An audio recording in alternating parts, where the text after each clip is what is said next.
When my cousin Lyra shared that Instagram story of herself raising a glass of champagne on a flight to Paris, I immediately felt like something wasn't right.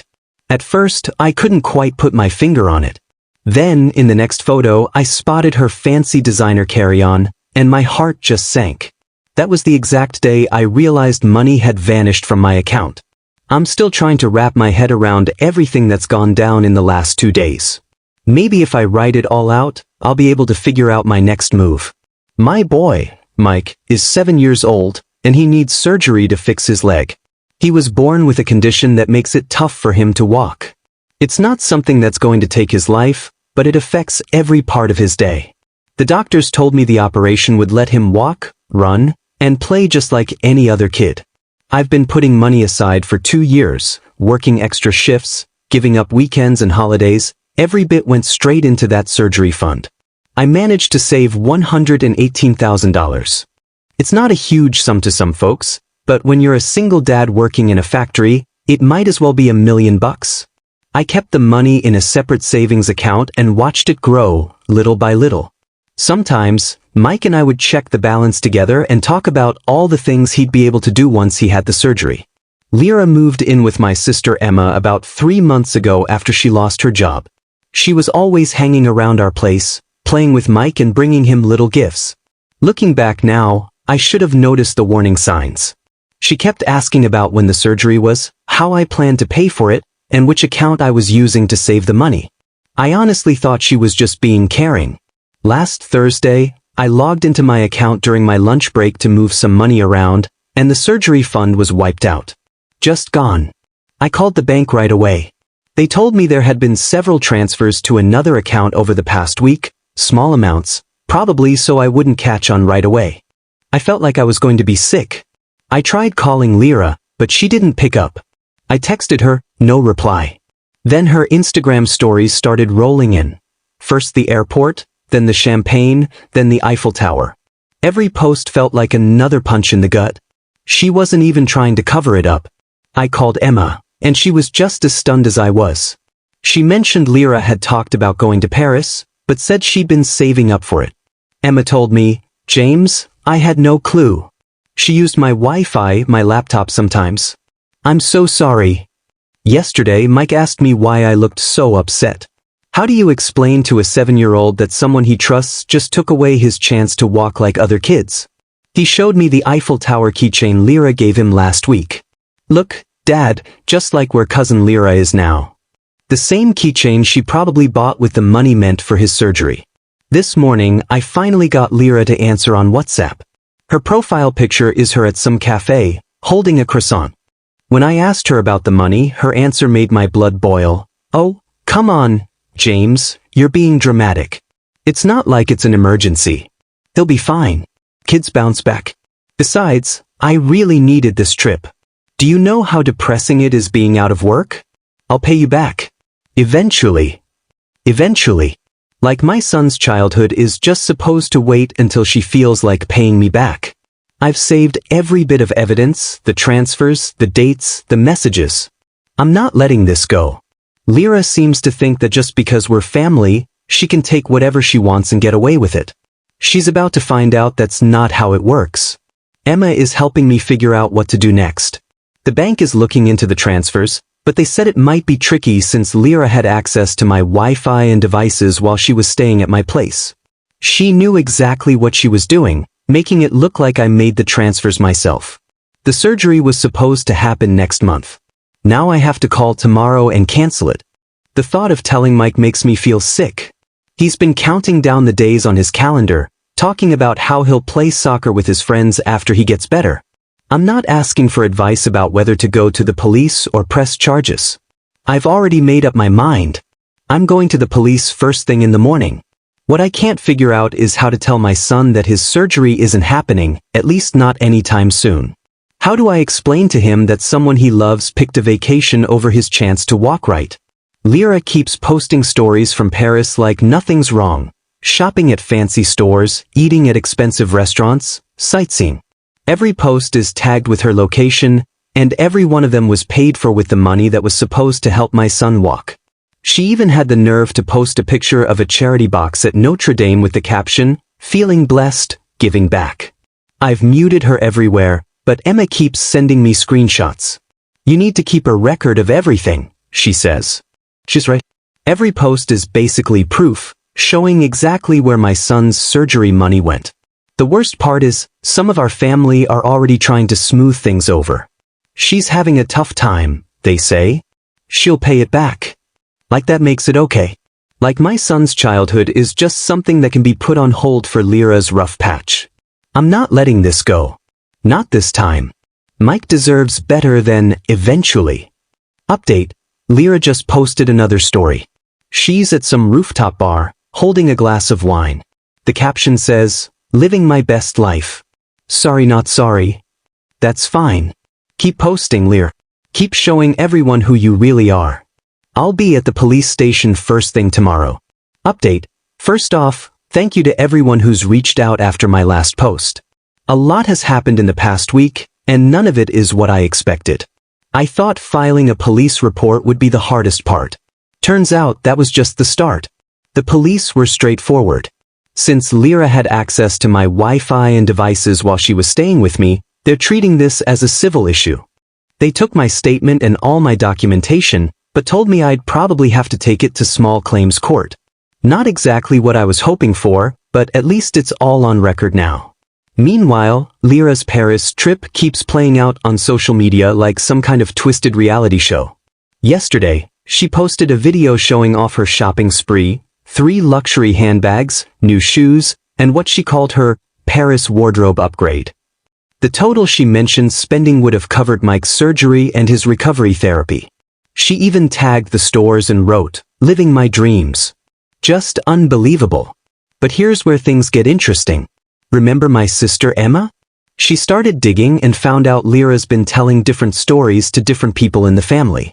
To our aunts, she said I offered to help her get a fresh start. To our cousins, she claims the money was a loan we agreed on. To her parents, she insists I was just being generous because we're family. The details keep changing, but there's one thing that stays the same. Somehow, I'm the bad guy for wanting my money back. Last night, Lyra's parents gave me a call. They said they wanted to help smooth things over in the family, and their idea of help was to offer me $2,000, paid out in small chunks over 6 months. I guess, in their minds, that's a fair trade for their daughter taking $118,000 from her cousin's disabled kid. I told them I'd rather see them in court. The silence on the other end said it all. Mike's been picking up on things. He's a sharp kid. He noticed right away when I took down the calendar we'd been using to count down to his surgery. I tried to tell him we just had to wait a little longer, but he looked up at me with those big eyes and asked, "Is it because cousin Lyra needed the money more than me?" 7 years old, and he's already learning some tough truths about family. This morning, Lyra texted me, "Look, I get you're upset, but you're blowing this way out of proportion. I'm not stealing, I'm just borrowing. Besides, what's the rush? It's not like Mike's dying. Kids bounce back. Resilient, she called him. Like that somehow makes it okay. Emma's been a rock through all of this. She's helped me keep track of every detail, even set up a spreadsheet logging every single thing Lyra's been flaunting on social media. It's all evidence, she says. She's right. With every post and story, Lyra's basically building our case for us. The family's split right down the middle now. Some think I should just let it go because Lyra's going through a phase. The rest are horrified, but they don't want to get involved. Only Emma's standing with me, no hesitation. She told our aunt, a phase is getting a bad haircut or dating a drummer, not stealing money meant for a kid's surgery. Today, I had to make some hard calls. First, I canceled Mike's surgery appointment. The hospital put us back on the waiting list, but we lost our original spot. Then I called the bank again. They're still looking into it, but at least they've flagged the suspicious transfers. Small wins, I guess. Lyra finally picked up when I called her today. Her big idea? She told me to just start a GoFundMe or something, since she can't pay me back right now. When I brought up her designer shopping spree, she actually said, "That's different. I needed those things for my image. How else am I supposed to network for a new job?" The real punch in the gut came tonight. Lyra posted a long Instagram story about cutting out toxic family members and learning to put yourself first. She even tossed in a few quotes about negative energy and letting go of people who don't support your growth. The irony would almost be funny if it didn't make me so angry. I've got a meeting with a lawyer next week. Emma found someone who offers free first consultations. The family's already calling me dramatic for getting lawyers involved, but honestly, I watched Mike at the park today, trying to keep up with his friends, limping but determined. That's all the reason I need. Here's the latest. Lyra's back from Paris. Instead of laying low, she's throwing a Paris-themed dinner party to show off her trip. She actually invited me and Mike. The invitation said, "Let's put all this drama behind us." Mike would love to see the presents I got him. Presents. Like a few souvenirs could make up for what she did. I've got that lawyer meeting on Tuesday. Lyra doesn't know it yet, but she's about to find out that actions have consequences, even in a family. She thinks I'm overreacting. That's fine. Let's see how she feels when she gets served court papers at her little Paris party. Update 2. Sometimes karma just needs a little nudge. After my last update, things got worse before they got better, but I finally found a way to make Lyra face the music. I didn't go to her Paris dinner, but Emma did. She recorded everything on her phone, nothing sneaky, just filming like everyone else. Lyra was in full show-off mode, flipping through her Paris photos on her iPad, bragging about every single thing she bought. Then she played a video that made my blood boil. She was at a cafe, raising her glass to the camera. "Shout out to my cousin James's savings account for making this trip possible. Sorry not sorry." Her friends were cracking up in the background. She actually filmed herself admitting to stealing the money, thinking it was a joke. Emma sent me the video right away. Lyra saw and started screaming at her to delete it. It was a joke. "You're ruining the party." The whole thing turned into a mess, with Lyra's parents trying to calm her down while she kept yelling about family betrayal. Here's where it gets interesting. Remember how Lyra's been looking for a job? Turns out she actually landed one at a local company, starting next week. Well, not anymore. Emma found the job listing online. It was for a financial coordinator. You know, someone who handles company money. The job description even said they wanted someone with high ethical standards and experience with confidential financial info. I sent the hiring manager a simple email with links to Lyra's public social media posts about her Paris trip. No drama, no emotional plea, just the facts. Here's your new financial coordinator, bragging about stealing $118,000 from a kid's surgery fund, in her own words and videos. Lyra lost the job offer almost immediately. That same night, she showed up at my front door, pounding so hard I thought she might break the glass. She was shouting at the top of her lungs, "How could you do this to me? You destroyed my future. That job was my chance to pay you back." Her voice was so loud and frantic that Mike started crying and ran to his room. I had no choice but to call the police to get her off my porch. When the officers arrived, they recognized her right away from my earlier report about the stolen money. They didn't need much convincing to get her to leave. After that, her parents finally saw the video from the dinner party. Their whole attitude flipped. Instead of making excuses for her, they were furious. They told her she needed to start selling off her designer bags and all those expensive Paris clothes to begin paying back what she owed. Lyra's answer was to barricade herself in her old bedroom at their house and start blasting out Instagram stories about how she was being attacked by her own family and how nobody cared about her mental health. She painted herself as the victim, but nobody was buying it anymore. The real turning point came at a family dinner at our grandparents' place. Lyra tried to play the same old victim card, but this time, the room felt different. My grandfather, who's always been the quiet one, finally spoke up. He said he'd been watching her social media for months, seeing her flaunt money that was supposed to help his great-grandson walk. He looked her dead in the eye and said, "You bought 3 designer purses while Mike can barely get around.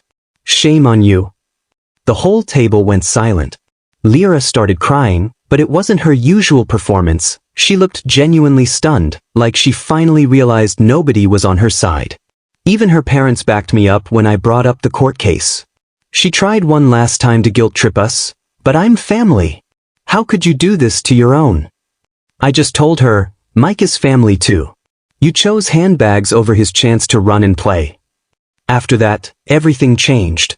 Lyra's mom started listing her luxury stuff online, one item after another. Her dad got in touch with my lawyer to set up a repayment plan. Lyra fought it every step of the way, but she was out of options. No more family members making excuses, no more friends coming to her defense. The designer bags, the Paris wardrobe, all of it started going up for sale. Her parents took over her finances and made her move back home, keeping her on a tight leash until every dollar was paid back. That's when they discovered she'd racked up even more debt. Turns out Paris wasn't her only reckless spending spree. Emma's been a huge help, listing everything online and keeping track of the sales. Every time something sold, Lyra would throw a fit, claiming some of the items were gifts and we had no right to touch them. Her mom shut that down fast. If you bought it with stolen money, it's not a gift. The money's starting to come back, bit by bit. It's not enough for Mike's surgery yet, but it's a start. Lyra's dad set up a direct deposit to my account, monthly payments, no matter what. Lyra tried to stop it, but her parents have locked her out of everything. The whole family dynamic has shifted. Lyra's not invited to anything anymore. Her cousins unfollowed her, and even her closest friends are keeping their distance after seeing how she's acted. Last night, she posted a story saying, "Sometimes you have to hit rock bottom to find out who you really are," along with a screenshot showing she deleted her Paris posts. Maybe she's finally getting it. Or maybe not. She just texted me, "Hope you're happy. My life is ruined and it's all your fault." But the truth is, Lyra did this to herself, and now everyone knows it. But here's where karma really showed up. Remember that financial coordinator job Lyra lost? The company ended up reposting the position, and guess who landed it? She started last week, and she's already loving it. When Lyra found out, she completely lost it. She actually showed up at Emma's office, yelling and causing such a scene that security had to walk her out. Now she's got a trespassing warning on top of everything else. Last night, the family got together for dinner, without Lyra. Her parents handed me the final check to cover the rest of the surgery fund. While we were eating, Lyra started blowing up everyone's phones, calling over and over, flipping between angry threats and sobbing apologies. Nobody answered. Her last message to me said, "I hope you're happy. You've turned everyone against me. I'll never forgive you for this." I didn't bother replying. I was too busy helping Mike pack his overnight bag for the hospital. His surgery is set for tomorrow morning. Before they left, Lyra's mom pulled me aside. She was crying, but this time it wasn't out of anger or frustration. "Thank you," she said, "for having the guts to stand up to her. We should have done it a long time ago." Then this morning, something I never expected happened. A package showed up at my door. Inside was an envelope with $2,000 in cash and a handwritten note from Lyra. "Dear James and Mike, this is all the money I have left. I sold my laptop and a few other things. I'm sorry it's not more. I'm sorry for everything. I know, sorry doesn't fix it, but it's all I have right now." Lyra, I put the money straight into Mike's recovery fund. He's going to need a lot of physical therapy after the surgery, and every little bit helps. As for Lyra, last I heard she's living in a youth hostel, applying for jobs under a different name, and finally starting therapy. Her parents are holding firm, they'll pay for counseling, but nothing else until she proves she's really changing. Mike's surgery is in 12 hours. He's nervous, but you can see the excitement in his eyes.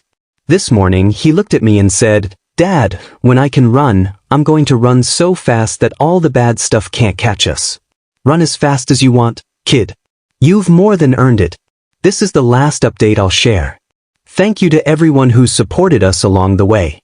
Sometimes, standing up to your own family is the hardest thing you'll ever do, but sometimes, it's the only way forward.